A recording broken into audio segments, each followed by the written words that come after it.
And we're back. What's up, everyone? No, there's something different in the air today. I see another camera here. Yes. I don't know. I'm not good with change. Honestly, I'm an old school guy. What is this going on? I got bored with you too. What's going? So I brought in. You're running a heavy hitter. Yes. I'll try to take it easy on you. I won't. I'll go 50% speed. Exactly. So with us today we have Rabbi Daniel Levine. Daniel, do you want to do a quick bio so everyone knows who they are being graced in their podcast feed with? Well, most importantly, a good friend of mine. Yes, I'm a good friend of ChayaLeah's. Apparently, I was on a plane with her when her shadel fell off. I am the rabbi of Hillel at UC Irvine, and I also have taught Jewish studies for the last 5 years on campus. Grew up in Southern California in the modern Orthodox community, and have since ventured into the world of pluralistic American Judaism, which we can talk about as the podcast goes on. But it's great to be here. Right. And Daniel has his own podcast called how do you call it? JLife with on Daniel, YouTube. It's just Rabbi Daniel Levine. On Spotify and Apple, it's JLife with Daniel. And Daniel's really having some of the greatest conversations with different Jewish thought leaders, community leaders around. So definitely check it out, and we'll link to it in our because we have millions of listeners. So just get ready for this. Unfortunately, most of them are Mongolian and don't speak English, but nonetheless, they're still listeners. They love us in Mongolia. Oh my God. I'll tell YouTube to increase its bandwidth for the influx of listeners. It's actually funny. My sister-in-law just went to South Korea, and she came home with a present for me, which was a tractate of Talmud translated to South Korean, because there's this idea that they Talmud. Big into Talmud. Yeah. So whatever we're spending on ads in Mongolia, we should increase it, because it's working. There's demand. There's demand. All right, Daniel, nice to meet you. So we will link to the JLife with Daniel podcast. And so what are we going to talk about today, ChayaLeah? So actually, before we start, Daniel referenced it really quickly, but I was once sitting on a plane with Daniel, and my wig fell off, and I was so embarrassed. One of the most embarrassing moments of my whole life, but Daniel didn't even realize, which is hilarious. So I guess I don't have to be that embarrassed anymore if you don't even remember. It was like all those great Hasidic stories where the guy spills wine all over the table and the rabbi doesn't, he spills his own wine to make sure they're not embarrassed. So I actually took my own shadel off at that point. It was there you go. That's exactly. Well, I told that story at the Hartman Institute, and I had the Hartman people crying from laughter. They thought it was the funniest story ever. But anyway, okay, so I brought you here today, Daniel. Thank you for being here, because I thought it would be an interesting opportunity to have a conversation between you and my dad about different ways of looking at sort of where we are at this moment in Jewish history, especially American Jewish history. Because I think, we spend a lot of time talking about the fractures in our community, the problems that we are seeing in our community. Daniel and I both work on campus, so we are seeing, what Jewish students are experiencing. And my father, I think often, and in a very good way, my father, I think often has like a rosier outlook in some ways than I do.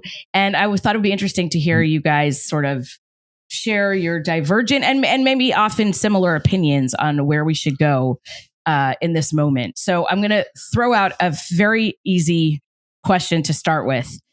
What is wrong with the way we are educating our Jewish kids today? And I'll throw it first to my father, and you can give an answer. And then I want to hear Daniel's, because Daniel comes from a very different part of the Jewish world. And I want to hear what he thinks about that. Okay. So first of all, like any other question, you have to unpack it. Yes. What do you mean by what's wrong with the education? Who are you talking about?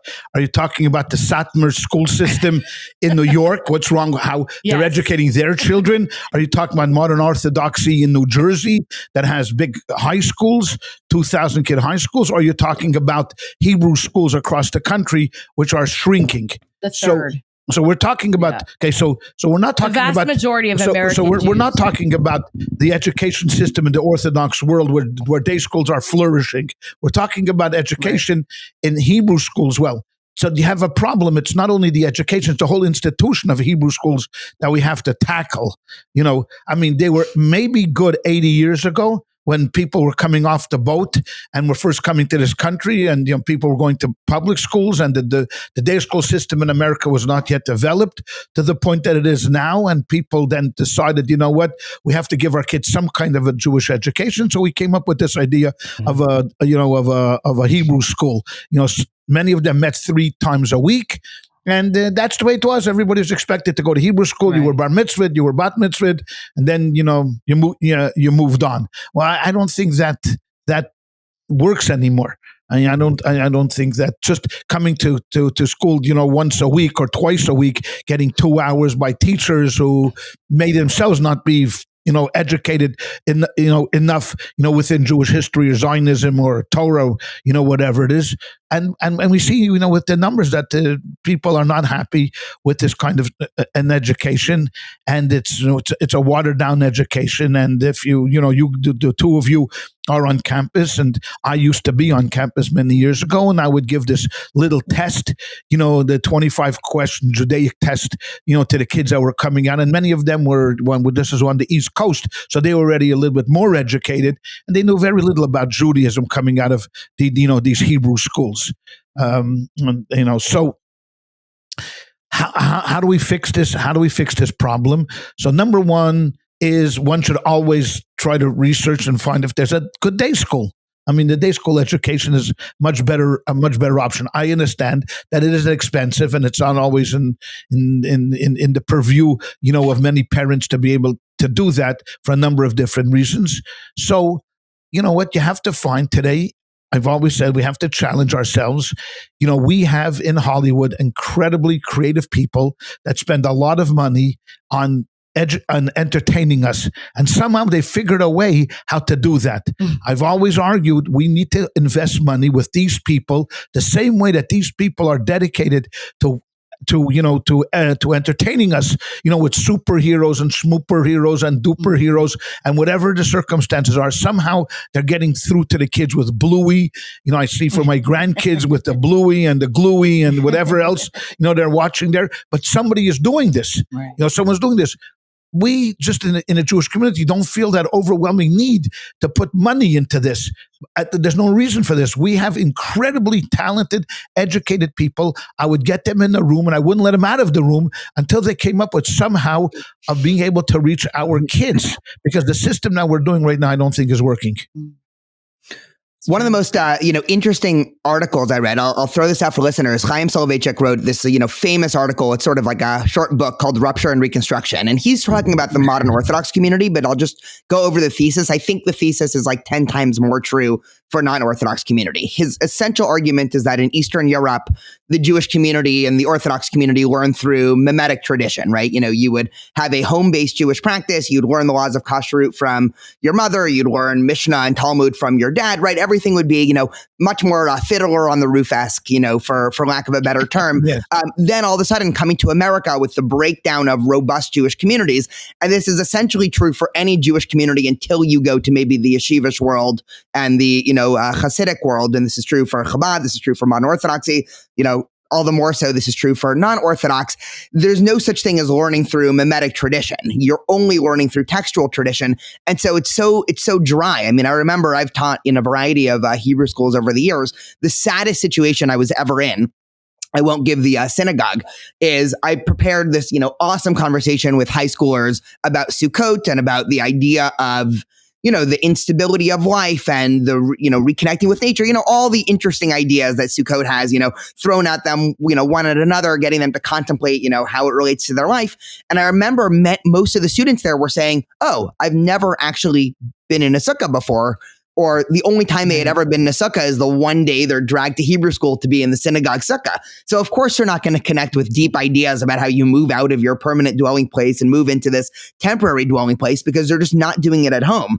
So that's number one. I think the problem is because, all good problems in Judaism, there's a joke that you can go back and blame them on the Haskalah and Moses Mendelssohn. I don't think that's really fair, but I think one thing, because I've just been teaching a class on modern Jewish thought, is that one of the things that Mendelssohn was very adamant about doing is creating what we now know as a religion of Judaism that's separate from everything else in Judaism. And I think this distinction sort of destroyed Ashkenazi Judaism in the last 200 years, because we all know, and I'm sure you've discussed this on the podcast before, to call Judaism a religion is to, point out 1/5 of it and then hold it up as if it's the whole thing. Judaism is a civilization, it has a culture, it has a history, it's a peoplehood, it has part ethnic, we have stomach diseases, like all these other things that are a big part of Judaism. And the Haskalah and Mendelssohn, and then even more so in the Reform movement, there was an attempt to sort of artificially and synthetically, take pieces out of Judaism as the pure religious type. So, okay, we'll focus on the theology, we'll focus on the tikkun olam part, and everything else just say, okay, well, this is the outdated part of our religion. And what you're left with, this is one of my favorite lines from Martin Buber. I was just teaching this yesterday, that Judaism in the diaspora is an ever-diluted confessional religion. And I'll add to Buber, it's an ever-diluted confessional religion that most Jews don't actually believe in. And so, the biggest irony is you ask your average American Reform Jew, and maybe this isn't true anymore because I think things are actually getting better. I think the Jewish community is moving towards more of a pluralism, which I think is very good for, say, Reform and conservative Judaism, because they're coming into contact with Mizrahi Jews and Orthodox Jews. And, I think Chabad does have a good role to play in this. But I'll ask them, what is Judaism? Oh, Judaism's a religion. Are you Jewish? Yes. Do you believe in God? No. And so you're left scratching your head and you're saying, okay, well, you're proud to have this identity as a part of a religion that you don't believe in. But where is, there's no connection there because you don't practice the rituals. You don't know much of the history. You don't study the literature. And so all this is sort of some vague notion of, oh yeah, the synagogue, generally is my religious home, but I never actually go there. It's funny actually that you brought up mimesis, because maybe a week or two ago we had a short discussion around Rene Girard and his relevance to Judaism, and that whole concept. So that's interesting. It is so important. And I mean, just to make a point on that, like I'm just an example of someone who, like, the way I run my kitchen is the way I watched my mother run her kitchen and the way I watched my grandmothers run their kitchen, like more than what I learned in a class about the laws of kashrut, right?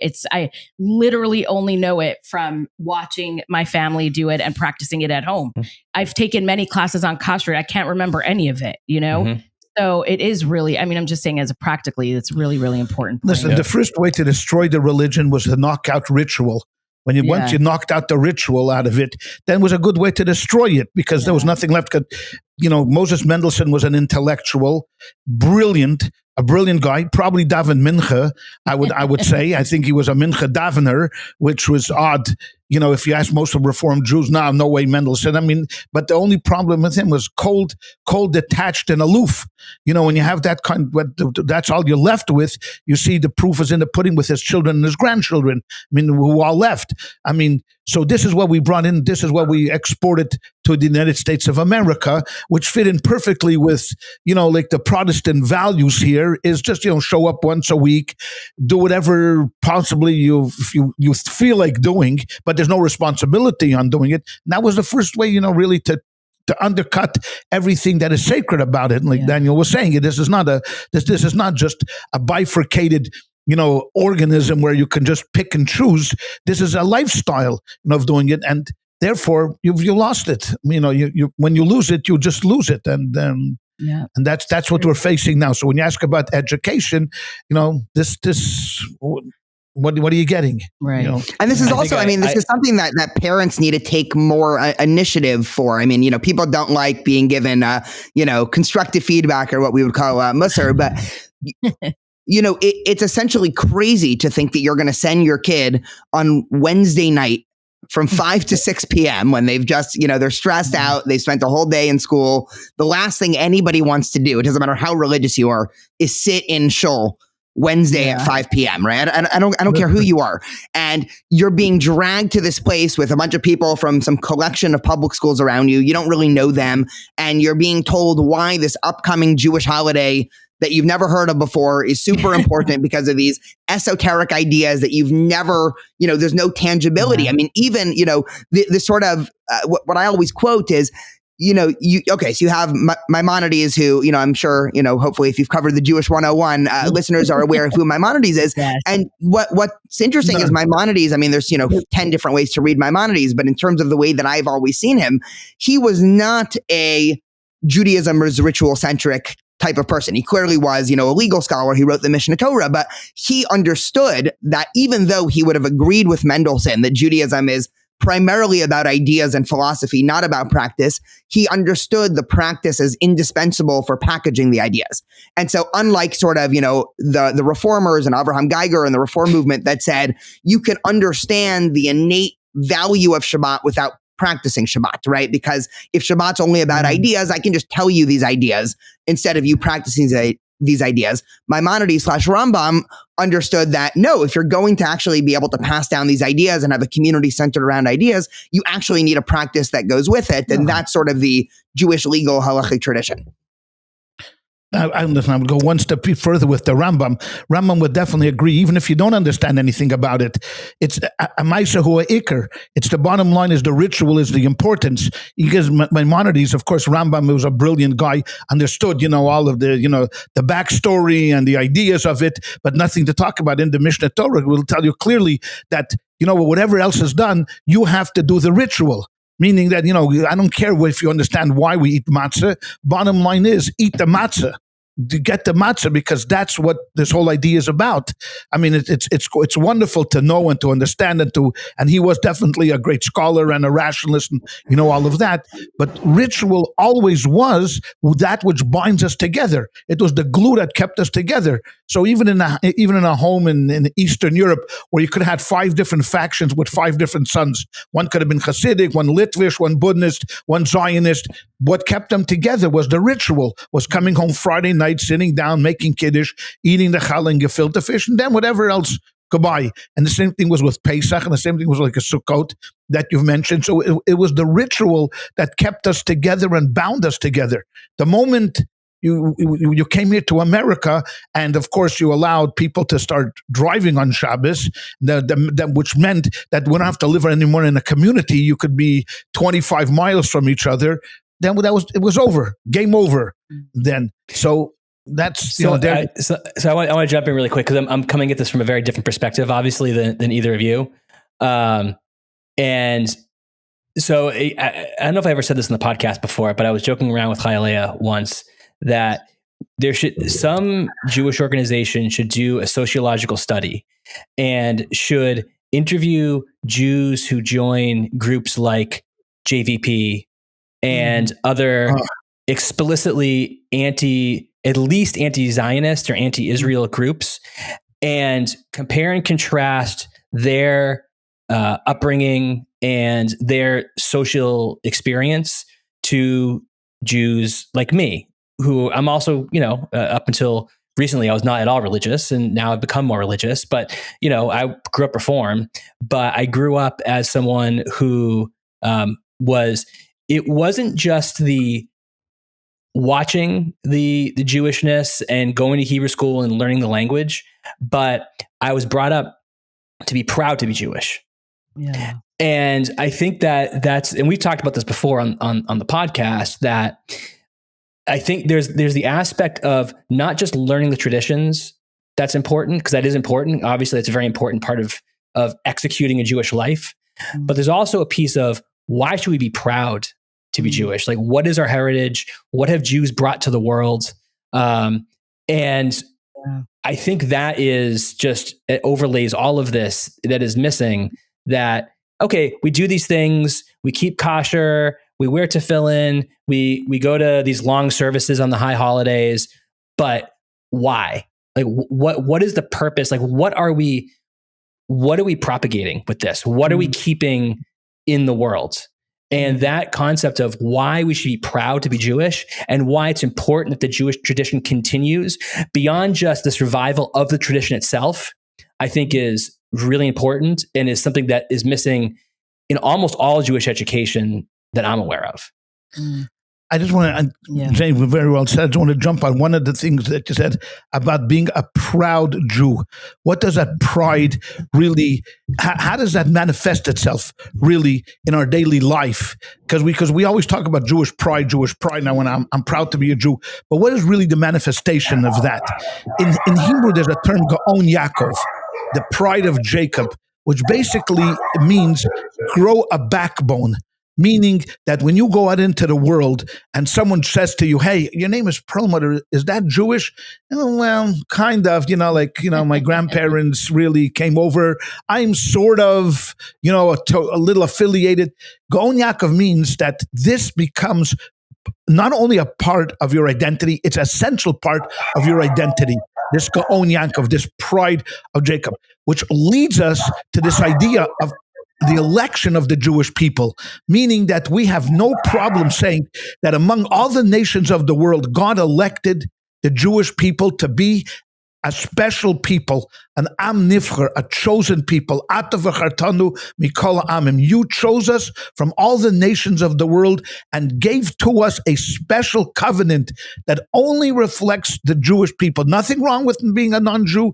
Everyone is a creation of God and everyone has their own destiny. But the Jewish people have a unique destiny in this world. And I have no problem stating that and standing. But how does that play here in the United States of America? Terrible. Can you imagine getting up there in the public ground and saying, hey, I have something to say. Excuse me, ladies and gentlemen.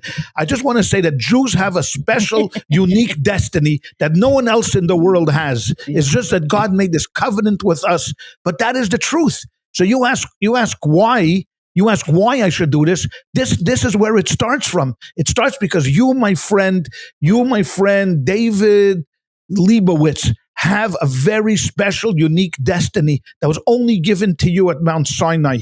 You and only you can perform this. You have a special tie and a connection with the Almighty. But I think they're hearing this in at Temple, whatever, fill in the blank. They're not hearing this.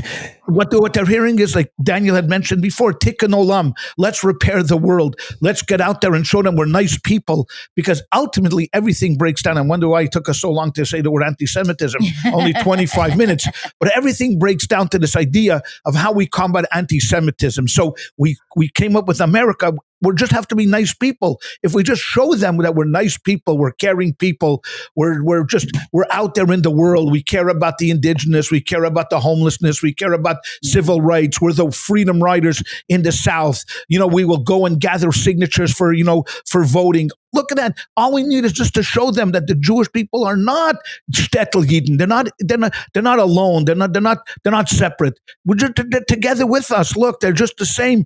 We talk the same. Okay, so they pray this way, we pray that way. But Jesus was a Jew, so look at all of that. And for this has been 50 years of inculcating our youth with this message. Tikkun olam. Just show them you're a nice guy. We want to repair the world. We care about the farmers in the Central Valley. We will boycott drinking any type of wine that comes from grapes that weren't picked with the highest standard of giving, the farmers number one health care. We'll do everything. How did that work out after October 7th?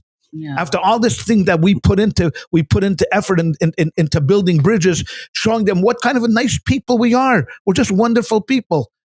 To me, this was a road that was so wrong, because that didn't give our youths any sense of feeling about Judaism. It just told them that, the only difference between me and Christine or Chris is that, I go to Temple Beth Shalom and they go to the Calvary Church. Mm-hmm.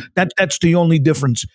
So now you expect them to be proud. So people wonder, why are children marching with pro-Palestinians? Why? Because I'll tell you why. Because every week they heard from their rabbis, they don't we hate Netanyahu.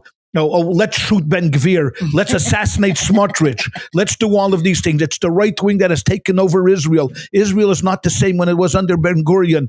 Then blast Israel. Okay, if you're going to blast Israel from the pulpit every week, then what do you expect your children in college to do? Daniel, I think it's an interesting question. How much of the move to universalism or tikkun olamism was because of trying to assimilate and fit in / fight anti-Semitism, and how much was because of a genuine misfiring of Jewish theology? That's sort of a question we can put on the side. The anti-Israel thing is interesting because I don't think there's virtually almost no modern Orthodox or Chabad grown people that are ending up as a part of these groups, because it's only in highlighting, some vague theologic aspect of Judaism as all of Judaism that you can separate Israel from it. I mean, I think, this has been the sort of thing that I've been railing at for years. I don't think there should be such thing as Israel education as a part of Jewish institutions. Right. We don't need Israel education. We don't need somebody to show up on campus with a PowerPoint of, here's what happened in 48, here's the lies you might hear, here's what really happened. The reality is none of us know what happened in 1948. There's a whole range of possibilities. We're never going to figure that out. What we do know is that Israel has been our people's homeland for thousands of years. We've prayed to it for thousands of years. We've wanted to return for thousands of years.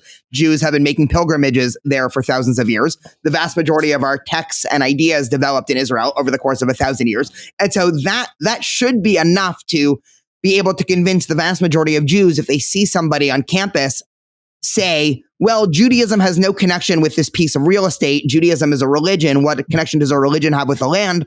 For them to pause and take, to say, have you heard of a law called Shemitah? Or have you heard of the, Judah Halevi's, voyage to the land of Israel? Have you heard of Tzfat and what happened there with the Arizal in the 1700s, right? Like all of these ideas, I think, we take for granted. I mean, I certainly took for granted when I sort of oscillated into the non-Orthodox Jewish community. And I remember actually one of the my first years working for Hillel, I was at some Hillel conference and I was talking, I was giving some class on Jewish history. And I think I called it, all of Jewish history in 30 minutes, one of these very, catchy titles. And so I was kind of, speeding through, okay, first temple, this is the Babylonians came in, destroyed, Jews go to Babylonia, King Cyrus, all of that. And afterwards, a Hillel professional who was not a new Hillel professional came up to me and said, but is there any historic or archaeological proof that Jews ever actually lived in the land of Israel? Or is this all just if somebody believes the Bible, then they would believe it? And I was so stunned by that question because, yes, if we're going to talk about whether or not, did Abraham exist, right? That's a question that, we don't know, right? If you believe Abraham existed, that's a tenet of faith. If you don't, archaeologists have never found the diary of Abraham Avinu. But the entire Jewish tenure in the land of Israel, I mean, this is so obviously Jewish 101. I mean, anyone who stepped foot in anywhere in the land of Israel can see, a myriad of examples. It's, you can't step foot without tripping over, something that's left from, the rabbinic period or the Second Temple period or something like that. And so that I think is the problem when it comes to Zionism and Israel and everything. And it doesn't even really make a difference. I mean, I think, Chabad is interesting because the secret of Chabad, I'm sorry, I will, tell everybody here, is that Chabad is not really a Zionist, group or ideology, but that's sort of so beside the point. I mean, it's so funny watching people react when they talk to Chabadniks about Zionism, and Chabad will, on the one hand say they're not Zionists, and then on the other hand, continue to defend Jewish people's right to live in Israel and the protection of Jewish people in Israel. And, when we only focus on Zionism, which is some, again, amalgamation of philosophies in the late 1800s, early 1900s, that then allows people to say, well, I disagree with Herzl's diagnosis, or I disagree with Jabotinsky's diagnosis, which is fine. You don't have to agree with Herzl, but you can't separate Judaism from Israel. It just makes zero sense. I mean, it's like saying, I'm a huge fan of the Yankees. I just, hate New York and never want to step foot in New York and, will never go watch a Yankee game in New York. At some point you'll question, how, yes, you could watch the Yankees on TV and you could, travel to the away games whenever the Yankees are, in Houston. But at some point there is a conflict between never stepping foot in New York and hating the city of New York and being a diehard Yankees fan. At some point someone's going to say, well, wait a minute. It seems like this is, going to be a little bit hard to live your fullest identity as a Yankee fan. And this is the problem that I think the Jewish community's in. And this essentially is not a problem in the Orthodox community. The Orthodox community has other problems. Be happy to talk about that. But, we have zero problem. Exactly. But no, but it's always the most frustrating thing whenever, because I'm oftentimes brought in to do triage. I don't know if you are, ChayaLeah, as well, but I'll get calls from parents and the like. You have to talk to my daughter. She goes to X, Y, and Z university. She's joining, JVP, and she needs, someone to talk some sense into her. And, I always, will go to coffee or get on the phone or hop on a Zoom call. And it's always sort of the same thing. I've never been to Israel. My Jewish identity in San Diego, what does it have to do with this geography far away? Judaism for me is about social justice and about community and about values and, maybe even about, Shabbat and, being conscientious about your diet, some reworking of kosher. But that's the problem. In the same way that the mimetic tradition, nobody's going to be interested in Shabbat from sitting down and studying Talmud Tractate Shabbat. I can promise you that. I've gone through it a couple times, right? It's not the sexiest of texts that Jews have come up with, but you will be interested in Shabbat if you spend weeks upon weeks in a Shomer Shabbat home, right? Where there's a nice meal and they're singing and nobody has their phone, glued to their face. And it's the same thing with Israel, right? We're not going to convince young Jews to connect to Israel with another expensive seminar where we bring people into some room on a Sunday and give them a PowerPoint about, why Israel's so great because it rescued Ethiopian Jews. I mean, that stuff is nice. I enjoy it. But, the only way to do it is really to actually bring people there and, even students living there for a year. Listen, I've been a Chabad rabbi for over I think 40 I think it's an interesting idea. I think I did not expect to be debating rabbis when I got on the call today. But one of, I think the challenge with that is a couple things. Number one is how many can you actually bring? And number two is before they can even be interested in going to Israel, you have to convince them there's something worth actually going for. And so this is when I was talking earlier about sort of why we keep these traditions and why keeping Judaism alive is part of that is meeting them where they are, right? And so I'll just give some examples. So if you're talking to someone in JVP, right, one of the things they probably like is the fact that girls go to school and there's universal education, right? Well, who invented universal education for children? Jews. Right? They probably care about animal rights. Well, how many of them know the 7 Noahic laws and know that one of the 7 laws is the moral treatment of animals, right? And there's our whole society is built on the morality that's created by Judaism. And I guarantee you, essentially none of them know any of that history. I guarantee you that. And there's a concept and if you start, I would say to you, Jay, you're absolutely correct in your line of thinking. The only problem is you're not going to convince anybody that way, in my opinion. Like Daniel had said before, you can bring in the greatest speaker and you can bring in the best PowerPoint. Immersive experiences. I've been in this business for over 40 years. More people have aligned up with Judaism and have become more dedicated to Judaism through my wife's chicken soup than all of my funny jokes and lectures. Lectures are nice and good, and you sit together with a cup of coffee and this and that, great. But there's nothing like immersive experiences of getting in and being part of a community and spending Shabbos together. And that's, if you go look at the success of the Chabad houses around the country, it's not because of their great classes. Believe me, I know these guys, these Chabad rabbis. They're not Eli Wiesel's and these great lecturers. Believe me, they're fine guys, wonderful guys. They went to yeshiva. They didn't go to 4-year colleges. They didn't study psychology. They didn't study public speaking.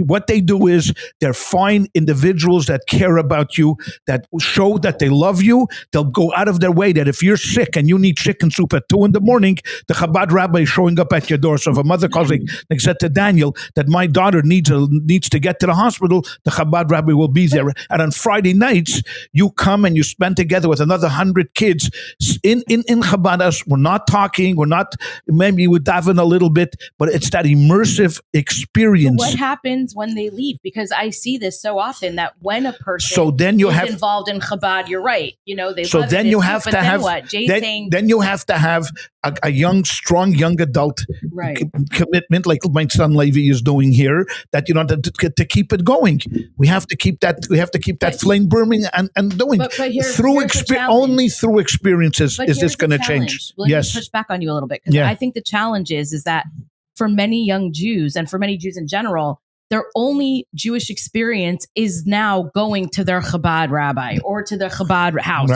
or to whatever.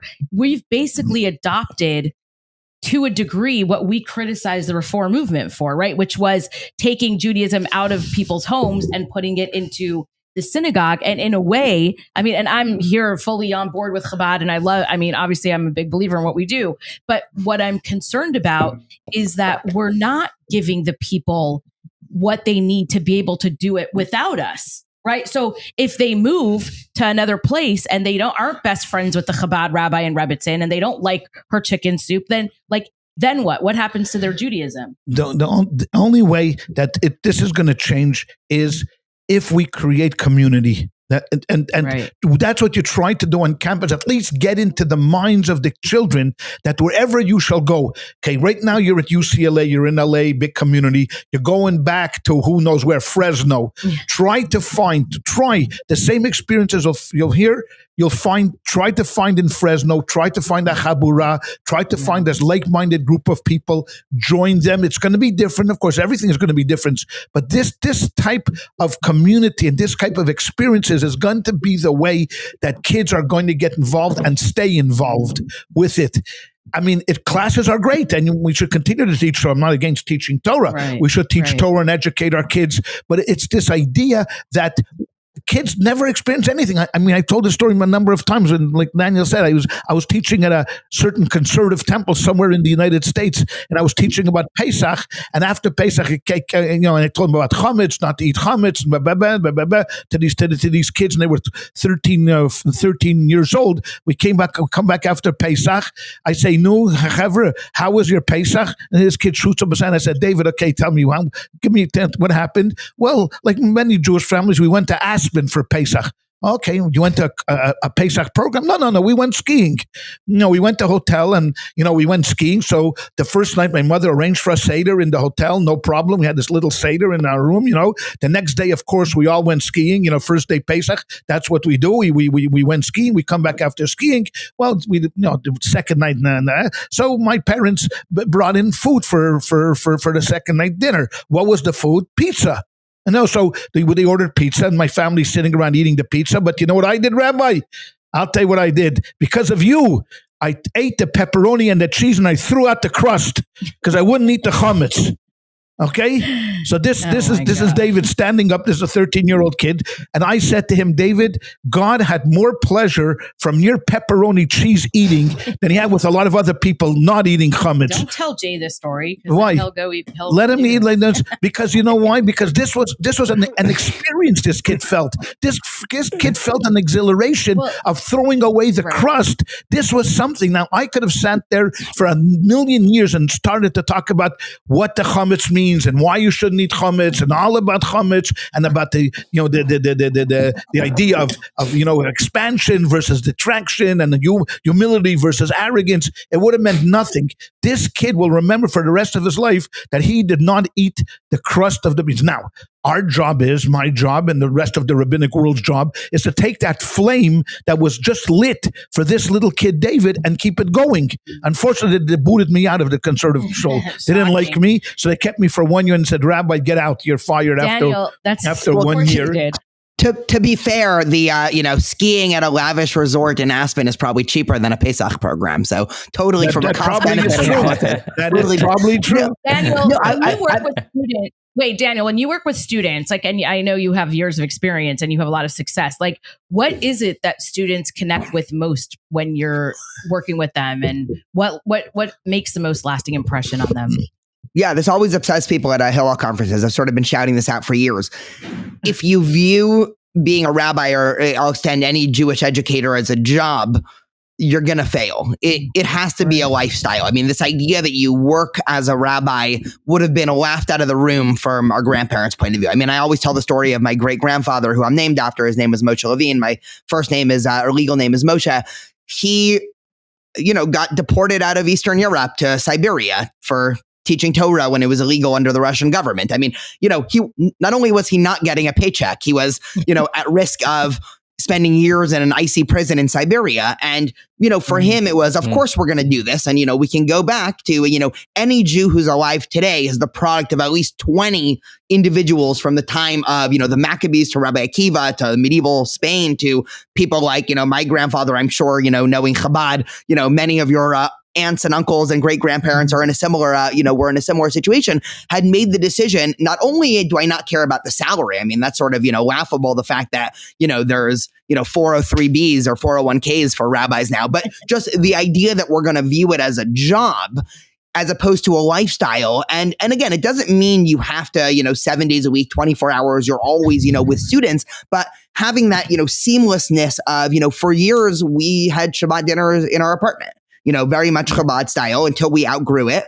We would stuff 30 students at a time in a tiny apartment in Irvine because, I realized doing it in a classroom on campus or, the interfaith center just wasn't nice. It felt very overly formal. And even though the room was, millions of dollars with, nice high ceilings and stained glass, who wants to have dinner in a place that looks like, a church or, something like that? So very much bringing not just the home centric, but just the idea that this is really a lifestyle. It's not, I'm not putting on my rabbi hat and, working for 8 hours a day, 5 days a week. If a student calls me, I wrote an op-ed about this years ago. And I'm a big outdoors person.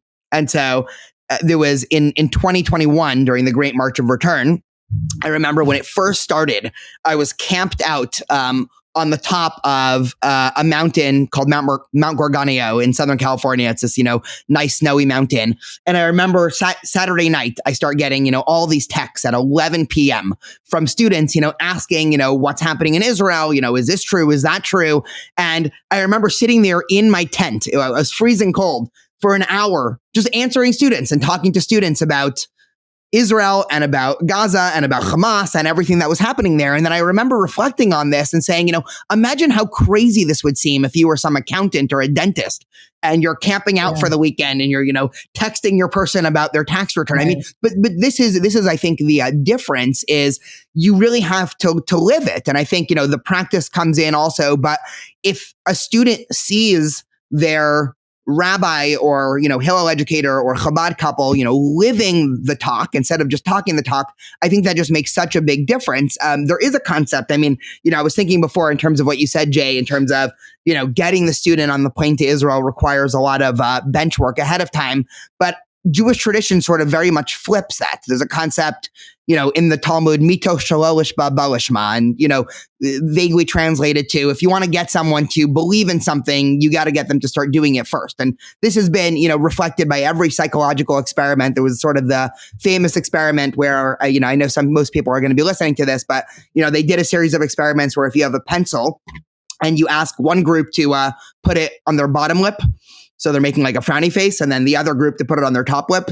So they're forced to smile and hold that for 10 minutes. The second group will actually report that they're on average happier just from being forced to smile for 10 minutes. And I think this sort of goes, it's true in terms of how we live our life in general. If I don't necessarily connect to tefillin, it's not something I've ever deeply connected to. But at the end of the day, if you go through and just wrap tefillin every single day, eventually you will grow a connection to this that you won't, there's no amount of sitting in a lecture about tefillin that will inspire me to want to, go out and wrap tefillin every morning, aside from just saying, you know what, I'm just going to do this. I have to do it. And then you gain a connection to it through just doing it over and over again. And I think this really has to be the way. I mean, I'm shocked that, and the problem is that most non-Orthodox clergy don't live their life this way either. But I actually very much like the idea that the reform movement seems to champion of informed choice. I think that, that generally is a good disposition to living a Jewish life. We can maybe debate back and forth on that. The problem that everyone says is that nobody knows anything. So it's not informed choice, it's uninformed choice. But, imagine if Jews had sort of a, the Amish go for a year and they don't practice, Amish culture in Rupstringer. Jews should have to do the exact opposite. I mean, it should be normative. In the modern Orthodox community, we already do this. It's very it's strange in the modern Orthodox community if you don't spend at least a year in Israel, in a yeshiva, practicing a version of Judaism that's sort of one step to the right of the American modern Orthodox community. You sort of join the yeshivish world for a year, and then most people come back to college and sort of, reorient themselves among, some spectrum. But imagine if it just became normative that every Jew or every parent of a young Jew who wanted their kid to be immersed in the Jewish community sent them to a fully traditionally observant Jewish community for 1 year when they were 18, right after high school. People are joining college way too young anyway. They're all way too immature when they're getting there. And so spend a year. And then at the end of the year, you can very much pick, okay, what was meaningful? What did you like? What did you not like? But at least give them some vantage point to be able to choose, as opposed to the situation of both Pesach and Sukkot that we talked about before, which is, how are you ever going to connect to Sukkot if you never build the sukkah? I mean, it's just not possible. And how are you ever going to connect to Pesach if you've never had, a long real Seder with keeping the laws of Pesach and everything there? So it's just a total misfire of resources, because the amount of money, I mean, the one other interesting thing, I'm thinking a lot about money lately and funding for institutions. Non-Orthodox synagogues seem to have a much higher budget than Orthodox synagogues. Certainly Chabad. Chabad seems to run on, fumes and the Rebbe. It's impressive. But even modern Orthodox synagogues, there's no, I've been looking at a lot of, budget reports, and I know a lot of people on boards of different synagogues, and your average Reform synagogue has twice the budget. Oftentimes they have 2 rabbis as opposed to 1 rabbi in a modern Orthodox community. And the results are, night and day. I mean, it's the same as Hillel. There are a lot of Hillels in the country who are getting 50% of the students that Chabad is getting, and there's 7 staff members of Hillel, and Chabad, it's just the one couple. And so you ask yourself, what is going wrong here? And I think it's sort of, some amalgamation of what we're talking about here. Just to add to what, no disagreement, just to add to what Daniel was saying, is there's all the idea is emotion will create motion. Meaning, if you have to get into the gym, especially a guy like myself who's been struggling with his weight since I got married. Before I got married, I had no problem with my weight. I was at 155 when I got married. Since then, I've been struggling with my weight for a number of years. So the old adage is, listen, you know what? Get into the right frame of mind, buy some clothes, get into the gym, and you'll exercise. This never, ever, ever works. Never. But by the time I get into right frame of mind, I'm already exhausted. It's not emotion creates motion. It's exactly the opposite. Motion creates emotion. Don't think about it. Get up in the morning and get your fat tuchus into the gym. Don't think. Don't fight with yourself. Don't even think. Don't have one thought in your head. Just go, put on your stupid sneakers, get into the gym, and get on that machine. In a half an hour, you know how you're going to be feeling? Tremendous. Why? Because it's not emotion creates motion. It's the motion that creates emotion. Now, we can sit and I could listen to 150 lectures of why I should be in the gym. And you know what that's going to do for me? Nothing. If a guy comes and drags me by my ear and twists my arm and says to me, Rabbi, I'll give you $10,000 towards the new show, I'm in there so fast and I'm on that treadmill for as long as he wants me to be, to be there. And this is what we're talking about. This time I think we're agreeing with Daniel. I think we've just cooked up the best. We've cooked up the best fundraiser ever. I think I like this idea. Believe me, I would do it. I'd say, you want the rabbi to lose weight? Throw me some money. Not to me personally. I wouldn't take the money. Because I live on fumes, like Daniel says. But you know what? But we're agreeing, because that's what gets people motivated. What gets people motivated is through action. We know Chabad is very, we pride ourselves on being Chabad, Chachma Bina Das. The intellectuals among Hasidim, which is very nice, and we think and we meditate and we do all of that stuff. But there is nothing like, and the Rebbe showed it over and over again, there is nothing like harassing a guy on 42nd Street, rolling up his sleeve and putting on tefillin. You can talk about tefillin, like Daniel said, from today till the cows come home, he's not going to put on tefillin. But the moment I grab his arm and I start twisting it and I roll his sleeve up and against his own wishes, and he puts on the tefillin, sure, you may scoff and be cynical and say, yeah, so he put on tefillin, it's not going to do. You never know. No one ever knows what the byproduct. Today, there are hundreds and thousands of people that are putting on tefillin just because some schmo met him somewhere in, at the Kotel or in Buenos Aires or in Pichu Michu or in Jacapupa, wherever you're traveling, and putting on tefillin there and doing that. So immersion, again, I'll go back to this idea of experience and getting involved. That, I think, is going to be the way that we can save this tremendous thing that we call Yiddishkeit, is by getting people just to do more things. Class is great. Absolutely. Very, very important. Classes and teaching and learning but there's nothing like Simchas Torah. There's nothing like a Purim. There's nothing like a Shabbat meal. Those are the things that I think that really grab people and grab young people. So let me ask you this. So here's where I'm slightly challenged with the analogy. You've covered the how, but what's the why? Because the gym, but the gym part, right? Why did you go to the gym? You're going to lose weight. You're going to be healthier. You're going to get big muscles, right? So the why is apparent in going to the gym. Correct. What is the why for going to Simchas Torah and synagogue? Doing Shabbat. What's the why? That's the challenge. We talked about the how, but what's the why? The why's got to come in to convince somebody, like I'd mentioned before, that you, Jay, you have a unique destiny that no one else has. You were born a Jew. With that comes tremendous both opportunities and responsibilities. You have to think of yourself as standing on the shoulders of giants that for 30 or 40 or 50 or 150 generations, we have nurtured and cared and worked hard at planting and nurturing this thing called religion. And I've always said to my kids, if I could have one wish in life, I wish that I would have a video of every perlmutter since Mount Sinai and just have a running, just like a running stream of every generation of how they lived, starting from when they were in the desert to Israel, to the first expulsion, to the return, to the second expulsion, and all of these things to Europe, just to show you, my children, what the golden chain of Judaism is like and what our ancestors have given up for Judaism. And today it's your turn. You stand in that glorious spot that we call Judaism, and I'm giving to you the greatest gift that will free your soul. And this is you. You can only do this. No one else can do this. And I'm begging you and I'm pleading with you, please don't drop it, because for 150 generations we've held it through tremendous struggle, through ups and downs, through glorious times, terrible times, devastating times. And now it's our chance. Please hold that flame up high.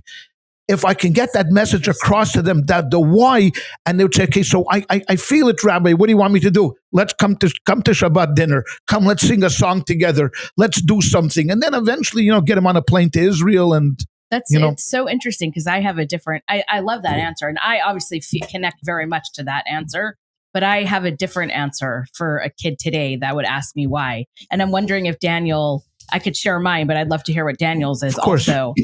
Sure. Yeah. Let me give it. And then I'm happy to, let me inadvertently defend Mendelssohn and Avraham Geiger in my answer, right?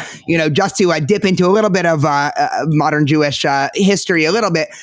What Avraham Geiger, 1820s, 1830s, 1840s, father of Reform movement, just for people not familiar, what he was fighting against was the Jewish world was engraved in everybody, right? Everybody had this thick Jewish identity. And then there was this very interesting, shiny world of the outside secular, German society. And that was where all the, fun, exciting, interesting things were. And so a lot of Jews were just assimilating into German society. So his goal was to say, we need to create some stopgap for Jews leaving Judaism. So let's just reform Judaism, right? That was, we can debate, did he do it right? Good, bad, but that was his essential mission. Today, we're sort of in an opposite predicament. Today, the vast majority of people, both societally and, anecdotally, are reporting that they sort of live in this postmodernist malaise where nothing is of value and nothing's of interest, and people are complaining that they're lonely and people are complaining that they're depressed and anxious, right? There's no more shiny world of secularism that's attracting our students. Students are just born into this, secular age where nothing seems to have any meaning or value. And everyone is complaining about this. I mean, the number of times students say, it's so awful. I feel like everybody's just addicted to their phones. And then you look at them and they're on their phone and, it's so awful. It seems like nobody wants to have, in-person events or whatever. And then, when they get invited to somewhere on the weekend, they're staying at home and everything there. Yeah. And that, I think, is what Judaism, amongst all the other things, we don't even need to go the theological route. I mean, even if a student comes and says, that they are agnostic into the question of whether or not we are the Am HaNivchar, or, whether or not they believe in a lot of the sort of higher theology of Judaism, just to say, your self-reporting of how your life is going and the things that would make it better, just the same as if somebody was complaining about, their weight or that they're sluggish all the time, you would say, probably gently, hey, there is this thing called, a treadmill. The same way that if somebody's complaining about loss of meaning, loss of community, loss of groundingness, they feel like life is just, running by, they're not connecting with family and friends. I mean, it's just so obvious that Jewish tradition has for thousands of years been a bulwark against that. And so it just seems like, from people's own self-reporting of how they want to change their life, Judaism offers an entire network. And, this philosophy of Judaism, again, this is probably, where we might diverge a little bit. If somebody comes to me, let's say there's a Jew who comes to me and their life is great. Let's say they have a great social network, great morals and values. They're, all the things that we would hope for a young person growing up in America. The value add that I think Judaism could give to that person is maybe between 1% and 10%, right? If that person says that they don't, find much meaning in Jewish tradition, I think it's a little bit sad, right? I think it's the same way, if somebody tells me they have no interest in learning about their great grandparents, it's, okay, you're losing out on an opportunity. But the vast majority of our students are not, the well-positioned, healthy, have many social relationships, have a community, have a life of meaning, have direction. They're coming with the opposite of that. They're sort of lost in this world of, again, postmodernist technology, doom scrolling, algorithmic, whatever. And that's when Judaism, I think, can give you a full community and lifestyle and guidelines and value with all the inherent tensions and debates that you want out of an intellectual tradition and all the communal norms out of a community-based tradition and the friendships. And so that there, I think, is something that, again, we can give the value add, which is why I think Jewish organizations, when they only focus on the over intellectual and the, what's the morals behind this, the last thing we need is to universalize Judaism more, because it's universalism that's created this malaise in the first place. So for Geiger, it totally makes sense to universalize Judaism, because if universalism is that shiny thing on the hill, okay, you want to make Judaism a little bit more like that to attract people. But today, everybody's a universalist, right? Everybody says everything is equal and there's nothing that's inherently more value than anything else. And that's when I think, particularism is very attractive. We see that with politics, right? The people that are both on far left and far right and make that their whole personality, because it's at least something. It's something of tangible meaning. Judaism can do that in a much more healthy and organic way.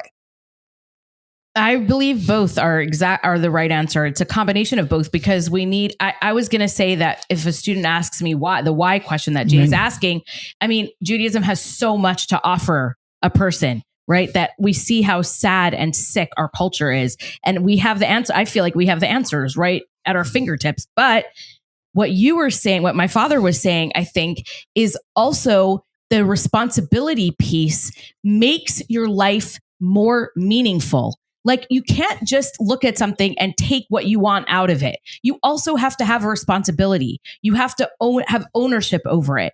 And I think sometimes when we don't talk about that piece and we only say it's going to be, you're going to feel so much better, you're going to find friends, you're going to find community, but it has nothing to do with what you are responsible for, what duties you have to the past, or what, then I think it ends up also being kind of a thin Jewish identity. So I really do believe that there is a conversation around duties and responsibilities that have to go hand in hand with the amazing the amazing benefits that your life will get from bringing Judaism fully into your life. It has to be both. We have a duty to our past. We have a responsibility to uphold this beautiful tradition that offers the world incredible ideas, incredible beliefs, everything that, I mean, Western civilization, it's not just my opinion. I think many scholars would agree, like Western civilization rests on the shoulders of the Jewish people and Jewish faith. But also it will make your life better on a daily basis. It's like both of these things. And somehow we have to get that message across to more people. I think it's an interesting point that you bring up. And as a teaser for everybody, at some point when ChayaLeah actually reads the book, our next book club book is going to be The True Believer by Eric Hoffer. Yeah. But I think what you're saying, ChayaLeah, is interesting. Is interesting because the people that Hoffer identified as joining these groups, they're hopeless and they want to lose themselves amongst the masses because they see no hope for the future. Right. And so in that regard, I think to some degree, Judaism is fighting with these other, as a positive influence, with these other negative influences where people, they can choose. They can have no hope and want to be lost in the mass because they just don't want to be an individual anymore. They just want to be part of the mob. Yeah. Or they can have a positive direction in their life and decide that even though Judaism is a religion with its tenets, there's still a positive vision of your life as an individual. Yeah. And so there is this conflict that Judaism has to try to win between those two visions of what an individual's future and outlook on life can be. Yeah. And I think that's where ultimately for the JVP types, right, that's where the battleground is. Hey, there's a lot to do. Listen, you know what? Whenever for those and us in the world that are out there, you know, in the world of education, we're never going to go bankrupt. There's always going to be the need, whether you're at Hillel, whether you're at Chabad, whatever. If you're a Jewish educator, you are always going to have your work cut out for you. You'll never go bankrupt. There's never going to be a day when we're going to say, you know what, Dayenu, we have enough people keeping Yiddishkeit. We don't want any more people keeping Yiddishkeit. It's great. Everybody is doing the right thing. Everybody's happy. You know what? That's not going to happen. So we just got to get out there and do our thing. And thank God that there's some good people out there doing this work, like Daniel. Yes. And ChayaLeah and Jay. Oh, thanks. No, I'm saying I was wondering if you were going to throw I was going around the room. And you know, I just tell you a quick story about Hashgacha Pratis. I have an electrician by the name of Daniel Levine. Yes. I have both Daniel on my phone and I have Daniel Levine on my phone. I sent a nasty message and I said, oh my gosh, I think I sent it to Daniel Levine, the rabbi, and I'm sweating and I'm saying, what am I going to do? You know, like, and you know, I didn't use any foul language, but I was like, you know, like this, but thank God it went to the right. So this was almost a Kamsa story. That's right. It was almost like, you know, like a story from the Talmud. You have to be very careful. Technology, especially for a boomer like myself, is extremely dangerous. Extremely dangerous. Wars are going to happen because of this. You know, so a tweet goes out to the wrong person. Oh, I'm telling you. It's terrible. You know, so I switched Daniel's name to Rabbi Daniel Levine now. Okay, good. I have him now. So now it's, you know. So now any angry message I'll know is meant for me, not us. Exactly. Okay, we have to do this again because I barely. We definitely got to bring him back. What I want to ask. We definitely got to bring him back. I think we have to for sure. make this another for sure. Into more often. Absolutely. Daniel. We didn't get yet to the Orthodox part. I know. I'm waiting to hear what he has to say about Orthodoxy. I know. This heretic. We'll do another episode. So before we wrap up, Daniel, do you want to do one last plug for your various content? Please. Sure. If you're on YouTube, it's just Rabbi Daniel Levine. And then if you're a Spotify or Apple person, it's JLife. So J and then the word life with Daniel. Yeah. Thank you, Daniel. Excellent. Thank you. Awesome. Thank you for Jay. being, I mean, honestly, guys, I owe Daniel a lot because when we're at Hillel Spaces, he really keeps me from losing my mind. So I really appreciate all the time that we've spent together. Daniel and I led a birthright trip together in 2022, and we spent 10 fun days. We in look Israel. forward to more of Daniel. Yes. Absolutely. We'll do this again for sure. All right. Thanks, Daniel. Thanks, Daniel.